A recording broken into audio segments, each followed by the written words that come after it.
Bonjour tout le monde, vous allez bien? Good. Euh, en fait, j'avais une annonce, mais en fait, j'ai une annonce, je vais le faire maintenant. J'avais oublié de te le dire, de le dire au comité de l'église. Vendredi passé, la grand-mère Cassida est décédée. La grand-mère Cassida est décédée vendredi passé, mais à Montréal. Euh, donc, vous pouvez prier pour la famille. La grand-mère paternelle de Cassandra. Ouais. Donc, vous pouvez comme garder la famille dans la prière. C'est ça que je voulais dire comme annonce, mais j'avais complètement oublié, donc je suis désolé.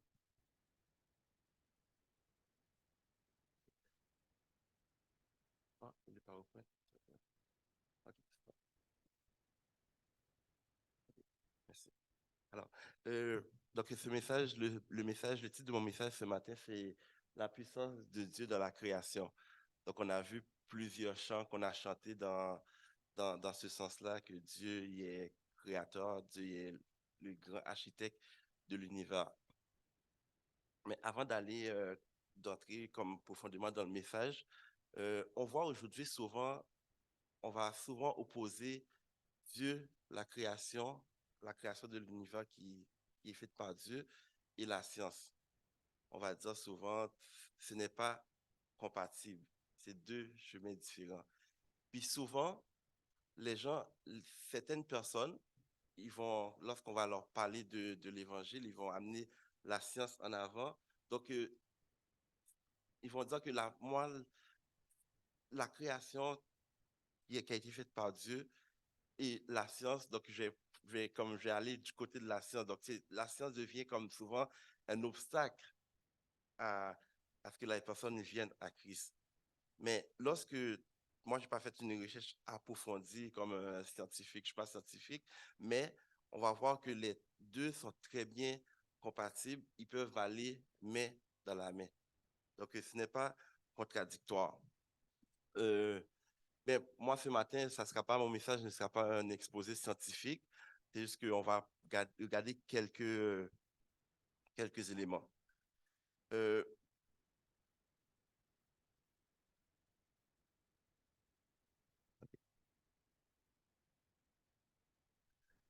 Puis aussi, qu'est-ce que je veux mentionner? Où est-ce on doit vraiment se remettre entièrement à la Bible, la parole écrite que Dieu nous a donnée, parce qu'elle est vraie, elle est inhérente, elle est sans erreur. Parce que la science, d'un côté, on ne peut pas mettre tout notre fondement, notre foi en la science. Pourquoi? Parce que souvent dans la science, on va souvent parler de théorie. Théorie, on va dire que c'est une théorie, c'est hypothétique, c'est spéculatif. Donc, les scientifiques, ils vont travailler en laboratoire ou dans leur truc, comment on appelle ça. Puis ensuite, ça, ils vont émettre des théories. Théorie du Big Bang, théorie de... il y a toutes sortes de théories. Puis, puisqu'on voit avec la science aussi, les scientifiques vont sortir une chose aujourd'hui, mais dans 10 ans, la technologie peut avoir évolué pour dire, ben, finalement, ce qu'on avait dit, on a découvert une autre affaire qui va venir contredire ou même qui va venir ajouter. Donc, qui fait que la science, oui, je ne suis pas en train de dire, fermez vos yeux, donc la science, ça ne sert à rien. Au contraire, la science est très utile. On a pu, grâce à la science, développer des maladies, développer des médicaments pour guérir toutes des maladies ou pour faire des routes, pour toutes sortes d'affaires. Là, maintenant, les gens vont dans l'espace, etc. La science est importante, mais ce que je veux dire maintenant, ce n'est pas le fondement de notre foi. Ce n'est pas sur ça qu'il faut mettre toute notre assurance. Il y a un auteur qui disait, comme dans un écrit que j'avais vu, il disait, la science ne peut être un obstacle à notre foi parce qu'elle est constamment en évolution. Donc, la science, elle évolue constamment.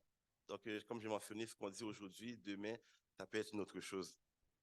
Il dit, la science elle-même est une science en formation et qui est loin d'avoir dit son dernier mot. Ses résultats ne sont souvent que de simples conjectures qui se trouvent renversées par d'autres conjectures. Donc, c'est-à-dire qu'on découvre quelque chose aujourd'hui, mais demain, ça peut être différent. Tel système qui paraissait jadis d'une vérité incontestable est aujourd'hui abandonné et ceux qui aujourd'hui sont à la mode ou ont peut-être le même sort dans 10 ans. Donc, c'est pour ça que je dis que c'est important que notre foi, notre assurance, notre fondement, ça se réfère vraiment à ce que Dieu a révélé dans sa parole. Donc, ceci étant dit, on ne peut pas, la science ne peut pas tout expliquer. Vous êtes d'accord avec moi? Par exemple, l'origine de la vie, de la biogénèse, les- ils peuvent avoir quelques théories, mais est-ce qu'ils peuvent tout dire à 100%? Voici, ah, ça s'est passé comme ça, deux, voici. Non, ils ne peuvent pas. Donc ça, c'est encore à l'étude. La création, comme comment l'être humain est venu à l'existence. Donc la science n'est pas encore rendue à l'expliquer.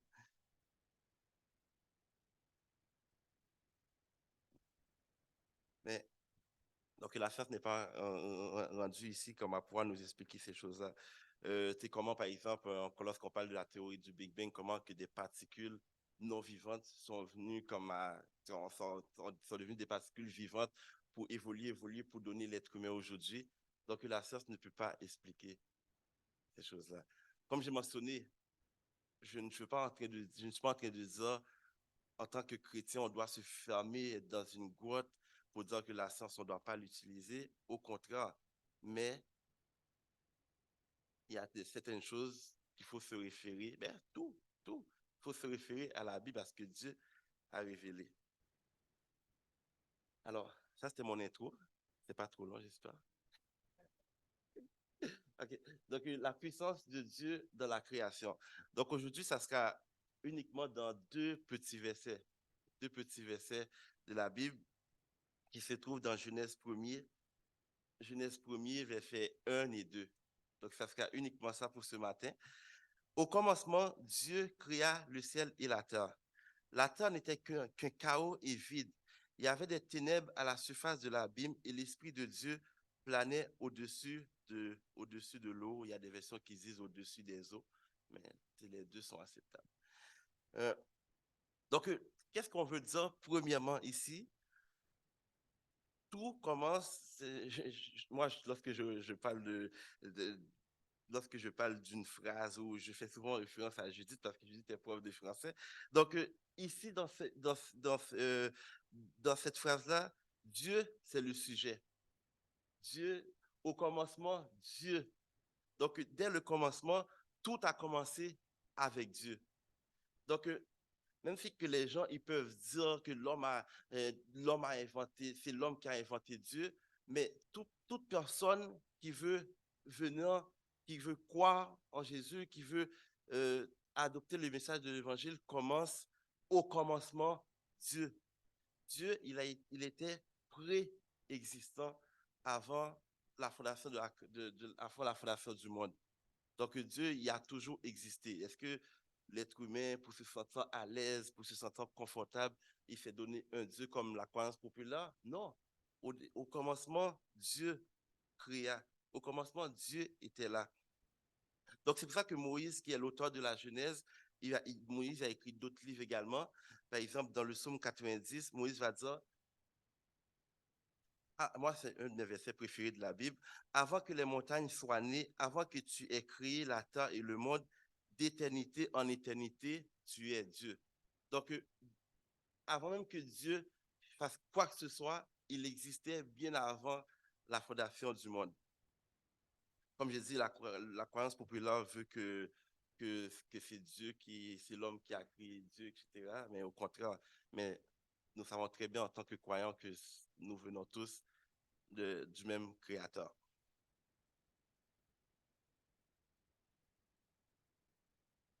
Puis, lorsqu'il parle de Dieu ici, oui, on n'écrit pas Dieu avec des X à la fin, pour dire au pluriel, mais dans la langue hébraïque, en hébreu, donc le thème qui est employé pour Dieu ici, pour Dieu, c'est Elohim. Vous avez déjà entendu quand on dit Elohim, c'est un pluriel. C'est un pluriel pour dire qu'il y a plusieurs, ils sont trois, d'où le concept de la Trinité comme un seul Dieu en trois personnes. Je ne suis pas en train de dire qu'au début, avant la fondation du monde, il y avait trois dieux. Non, c'est pas dans ça que nous croyons. Nous croyons qu'il y a un seul Dieu en trois personnes. Donc, Elohim. Qu'est-ce que Moïse veut dire ici? Quand Dieu a créé le monde, le ciel, la terre, il a tout créé. C'était pas uniquement Dieu le Père, mais il y avait Dieu le Père, Dieu le Fils et le Saint-Esprit qui ont participé à la création du monde. Donc, Moïse, dans ces versets-là, il nous présente tous les actes de Dieu, comment que le monde est venu à l'existence. Les étoiles, le ciel, la terre, les astres, tous les océans, les mers, comme on l'a chanté, tout, tout ça a été fait par Dieu et pour Dieu. Il y a un autre verset que j'aime beaucoup, que j'ai déjà comme partagé avec vous. Dans Psaume 19, verset 1 à 3, le ciel raconte la gloire de Dieu. Donc, Dieu a créé le monde pour sa gloire. Ce n'est pas pour faire plaisir à qui que ce soit, pour nous faire plaisir à l'homme, mais il a créé pour sa gloire. Et l'étendue révèle l'œuvre de ses mains. Le jour en instruit un autre, la nuit en donne connaissance à un autre.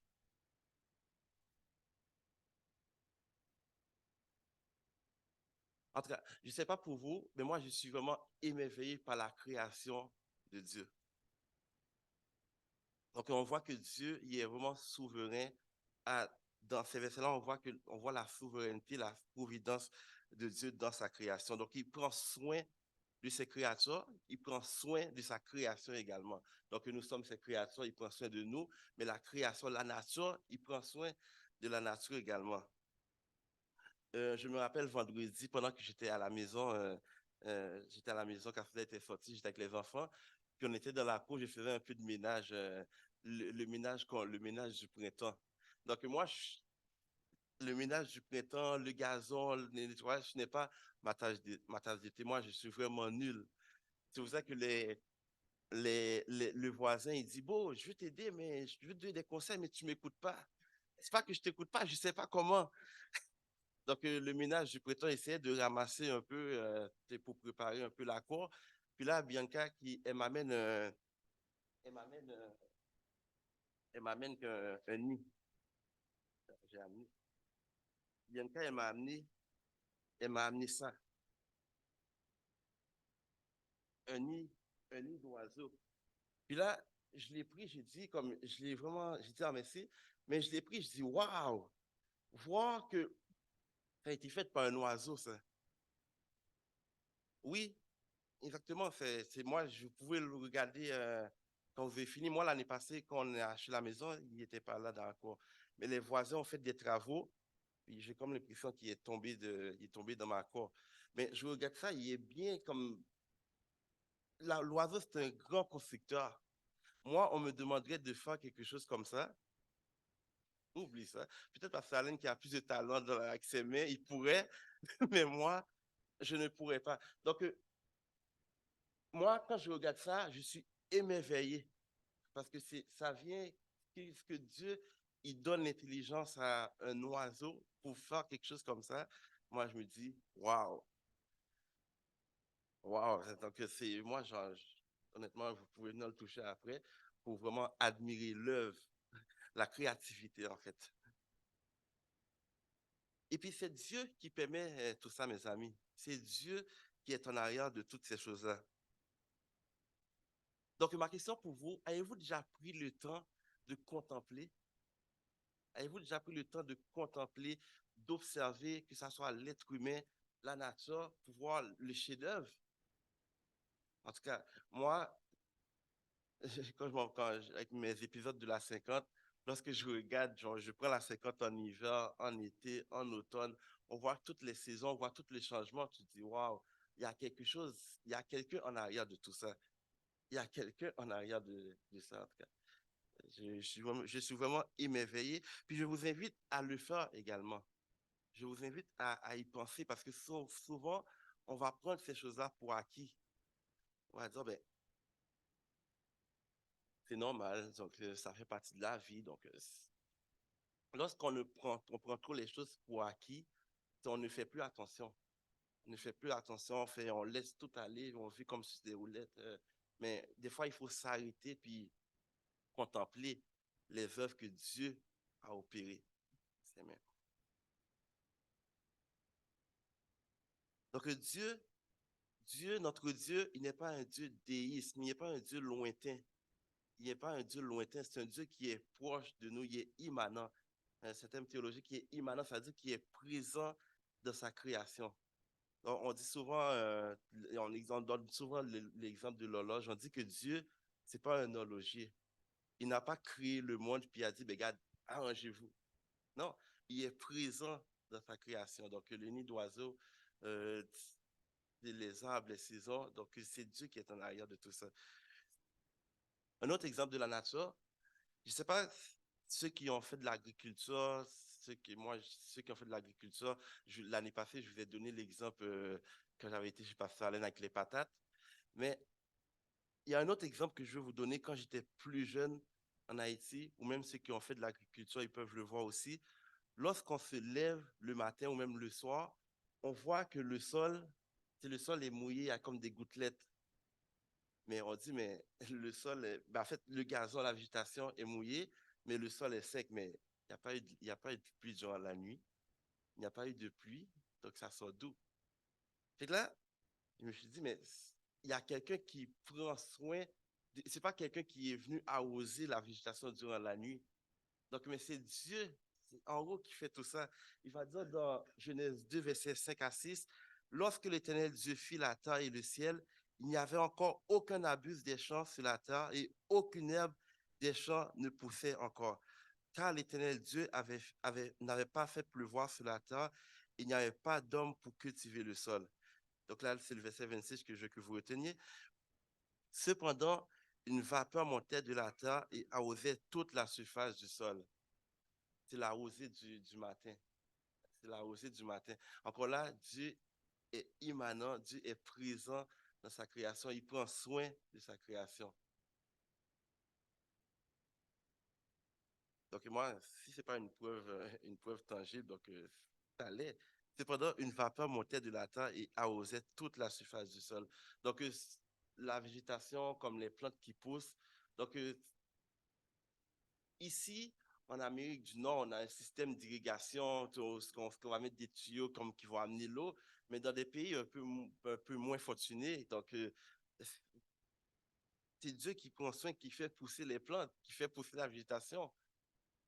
Fait que donc Dieu, on voit la main de Dieu. Donc Dieu, il est puissant. Comme le dit, Dieu est puissant dans sa création, mes amis. Donc il s'intéresse à nous, il s'intéresse à la création et il intervient aussi. Donc, comme je l'ai mentionné au départ, plusieurs personnes vont penser que tout fonctionne par des lois naturelles, par des lois naturelles. Donc, mais en même temps, la personne en arrière des lois naturelles à quelqu'un.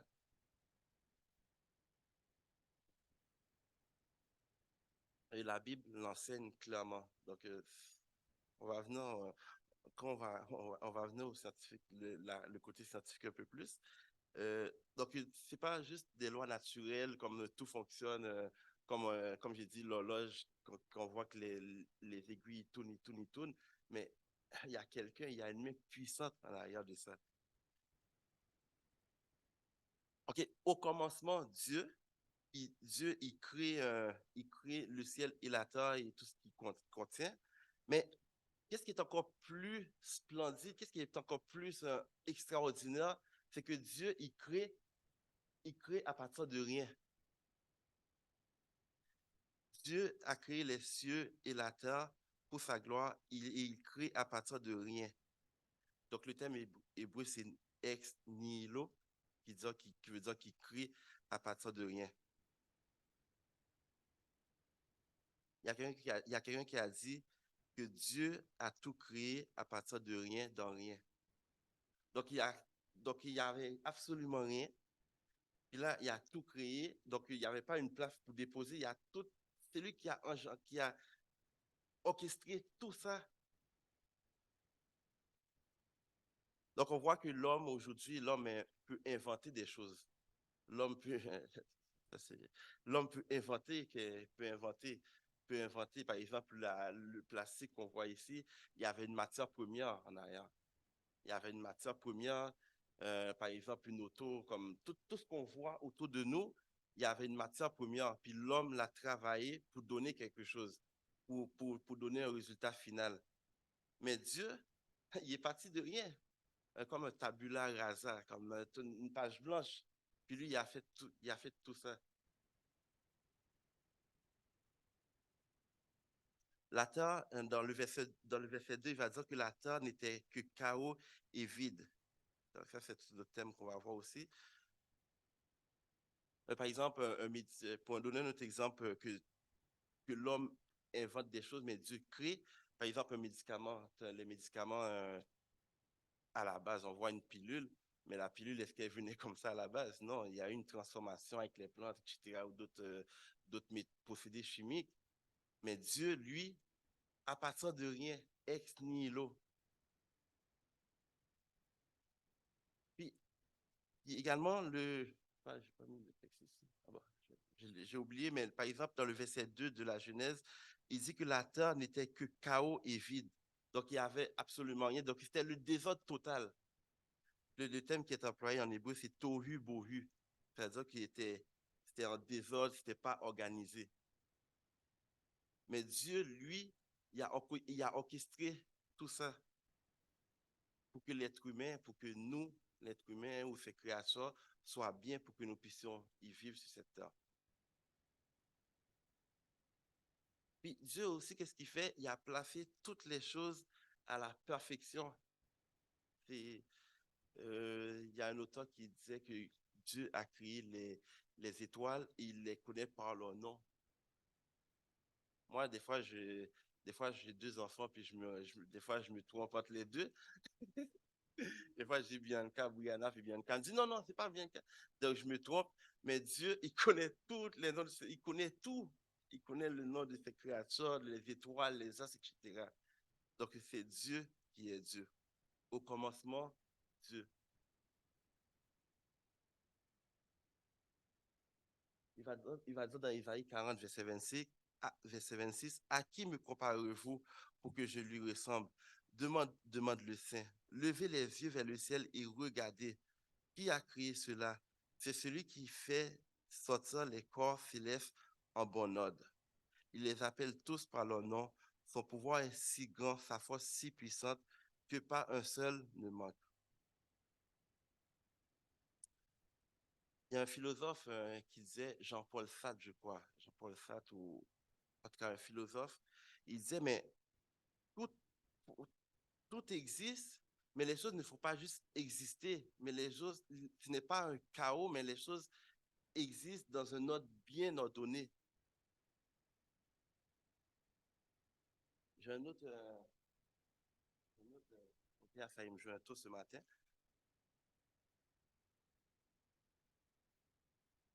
Donc, tout existe, tout est bien orchestré. Donc, la Terre est placée d'une manière que un peu plus proche du Soleil, on brûle, un peu plus loin, on gèle. Mais il est bien placé de manière précise pour que tout se fasse bien, que tout soit bien pour nous. Puis là, comme disent que c'est la chance, c'est le hasard, ça ne marche pas. Puis on va dire que c'est la théorie du Big Bang, mais la théorie du Big Bang, il y a quelqu'un en arrière. C'est par exemple, j'ai cherché des casse-têtes à la maison ce matin, j'en ai pas trouvé. J'ai été au Dollarama. J'ai acheté, vous voyez, c'est un petit bonhomme pour les enfants. Donc, on voit que à la fin, si on met toutes les pièces ensemble, ça donne quelque chose comme ça. Mais là, est-ce que moi, j'ai pu arriver en tant que, si je veux faire ce casse-tête-là, j'arrive et que je fais ça. Je lance tout à terre, puis là, ça donne ça à la fin? Non, pas du tout. C'est que lorsqu'on dit que le Big Bang, il y a eu une explosion, puis ça a donné ça, c'est que ça marche pas. Il y a eu une explosion, ça a donné ça, mais il y a eu une main intelligente en arrière pour placer toutes les pièces, one by one, un par un. Donc c'est l'œuvre de Dieu, mes amis. C'est ce que Dieu il fait. Donc, le casse-tête, le Big Bang qui explose, puis qui donne... oui, c'est sûr qu'il peut avoir le Big Bang, mais il y a quelqu'un qui est à l'origine de ça. Puis c'est la main en arrière. Donc, on dit que le Big Bang, il y a eu une explosion de gaz, de l'hydrogène et l'hélium se sont mis, c'était très, très chaud pour exploser, pour donner l'univers, la Terre, le Soleil, les astres, etc. Écoutez, moi, je ne veux pas prendre position pour dire est-ce que le Big Bang est vrai ou pas, etc. Mais une chose est sûre, il y avait une main intelligente pour orchestrer tout ça. Ça ne peut pas être le fruit du hasard. Ça ne peut pas être le fruit du hasard. Qu'on m'amène une théorie, comme dit la théorie du Big Bang, comme je l'ai dit au départ, c'est une théorie. Peut-être dans quelques années, ils vont nous sortir quelque chose d'autre. Donc, c'est Dieu qui est en arrière de tout ça. Et Baudelaire, tu me dis tout ça, mais tu n'étais même pas là. Tu n'étais même pas là. Mais moi, je crois en la Bible. Je crois que la Bible est sans erreur, elle est inhérente. Et c'est pour ça qu'il va nous dire dans Hébreu 11, verset 3, par la foi, nous comprenons que l'univers a été formé par la parole de Dieu, de sorte que le monde visible n'a pas été fait à partir des choses visibles. Donc, nous recevons toutes ces choses-là par la foi. Donc, au commencement, Dieu, il crée, il est le constructeur, il n'est pas Dieu est créatif, il est créatif, mais c'est lui qui crée toutes choses, donc il invente, il crée à partir de rien, comme une table blanche, et il place tous les éléments, il est en arrière de toutes les lois naturelles pour que la création ne suffit pas d'elle-même, mais c'est Dieu qui prend soin, qui nous permet de pouvoir vivre ici, que ça soit de la nourriture ou même la végétation, etc. Donc, tout ça, ça vient de notre Créateur. Maintenant, je vous dis tout ça, je vous parle de Dieu qui est le sujet, il est Elohim, mais je vous dis qu'il est Elohim, donc c'est un pluriel, donc il y avait plusieurs personnes dans la création. Comment ce texte-là, ce matin, nous pointe vers Jésus? Moi, il y a mes voisins qui m'ont dit jeudi, oh, toi, il y avait une réunion, on parlait quand vous étiez réunis chez nous la semaine passée, il y a 2 semaines. Oh, tu avais une réunion de prière chez toi, t'es quoi, chrétien, évangélique, t'es catholique? Je dis, non, je suis évangélique. Après ça, la femme, elle me dit, oh, moi, de toute manière, toutes les religions sont bonnes, il y a du bon dans toutes. Il y a du bon dans tout. Moi, je me dis, mais l'important, c'est Jésus, hein, tu sais. L'important, c'est Jésus. Tu dis-moi tout ce que tu veux, mais l'important, c'est ce que tu fais avec Jésus. C'est ça qui va faire toute la différence. Mais là, puis tout le texte de Genèse à Apocalypse, il parle de Jésus. Donc, c'est comment Genèse 1er pointe vers Jésus. Donc, Jésus, Dieu crée, oui, Dieu le créateur, mais il dit, il dit et la chose arrive. Donc, Jésus, Jésus-Christ, dans la Bible, qui est présenté comme le Logos, Dieu, il crée par la parole. Donc, c'est Jésus qui crée toutes ces choses-là. Dieu, il crée à travers Jésus. Il va dire dans Jean 1er, au commencement, la parole existait déjà. Donc, il veut dire que Jésus-Christ, il a toujours existé, comme Pasteur Alain l'avait prêché la semaine passée, que Jésus-Christ, il a toujours été présent avant la fondation du monde. La parole était avec Dieu et la parole était Dieu. Elle était au commencement avec Dieu. Tout a été fait par elle et rien de ce qui a été fait n'a été fait sans elle. En elle, il y avait la vie et cette vie était la lumière des humains. Jésus est le Logos divin, puis Dieu crée par la parole. Il crée, Jésus-Christ est l'agent créateur du monde. Dans Colossiens 1, verset 15 et 16, il va dire, le Fils est l'image du Dieu invisible, le premier-né de toute la création.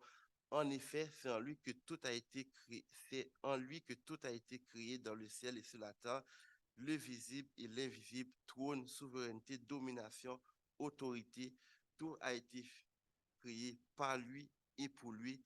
Il existe avant toute chose et tout subsiste en lui.